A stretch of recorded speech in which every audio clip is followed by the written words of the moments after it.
E para falar sobre o impacto da Lei Geral de Proteção de Dados nos condomínios, eu converso agora com a representante do Comitê Jurídico da Associação Nacional de Profissionais de Proteção de Dados, a doutora Juliana Costa. Seja bem-vinda. Boa tarde, doutora. Boa tarde, Rafaela. Muito obrigada pelo convite e boa tarde a todos. Bom, nós acompanhamos na matéria, com esse enfoque aí para os condomínios, mas a Lei Geral de Proteção de Dados, ela acaba trazendo uma alteração na vida de todos nós, porque hoje o mundo está cada vez mais informatizado, principalmente após pandemia, Mas com esse recorte dos condomínios, de quem é a responsabilidade, por exemplo, em qualquer problema e dados usados de forma quando não tem o consentimento desse morador? De quem é a responsabilidade, doutora?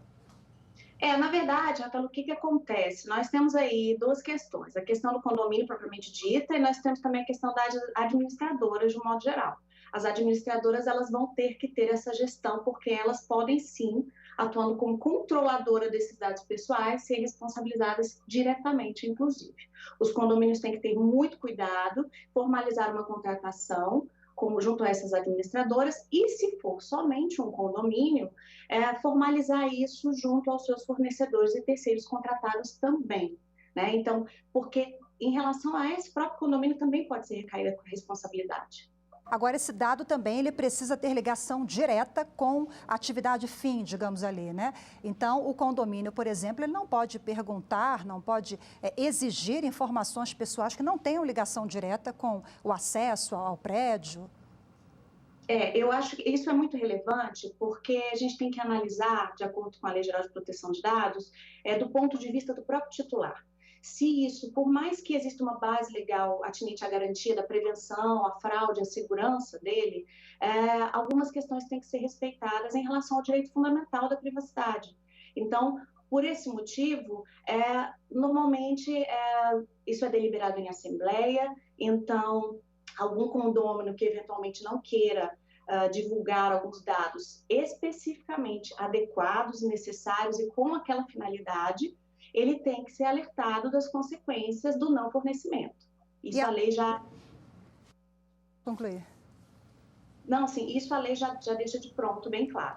Doutora, agora a lei também ela deixa clara essa relação da proteção de dados com a digital ou dados faciais ali, quando você tem o seu reconhecimento no banco ou até na entrada de condomínio ali, pela face, pela digital, ela também prevê essa proteção? O que acontece é que o reconhecimento facial e a biometria, ela desde já identifica de pronto o titular de dados pessoais, Então, isso realmente vai ter que ter uma deliberação e vai ter que ter uma regulamentação pela nossa futura ANPD, Mas o que a gente pode dizer é que, do ponto de vista da LGPD mesmo, por ser um dado considerado sensível, eu acredito que ultrapasse muito a questão da finalidade e da necessidade. Então, o que seria possível? Se existem outros métodos, outros meios menos invasivos de você conseguir fazer realmente classificação e você conseguir fazer a identificação do titular, esses são os melhores meios a serem adequados. Doutora, fui morar em outro condomínio, deixei os meus dados ali naquela portaria com aquela empresa. Como fazer a verificação se os meus dados foram devidamente descartados? Na verdade, o titular, por essa autodeterminação informativa que a lei nos traz, você tem esse controle de fazer essa gestão.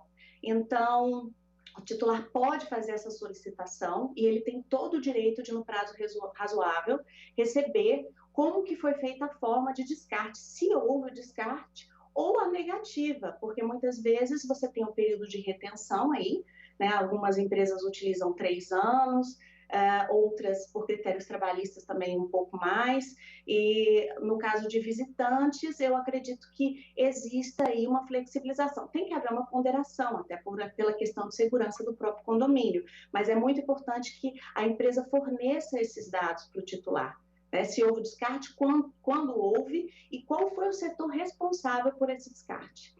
Bom, e se aí não for, esse acordo não for feito, órgãos de defesa do consumidor, rapidamente para a gente finalizar aqui com o serviço. Sim, sem dúvida. Procon, Senacom, muita gente tem utilizado até o Reclame Aqui para poder fundamentar essas questões. Ok. Vista mais uma vez, ótima tarde para a senhora. Obrigada, uma boa tarde.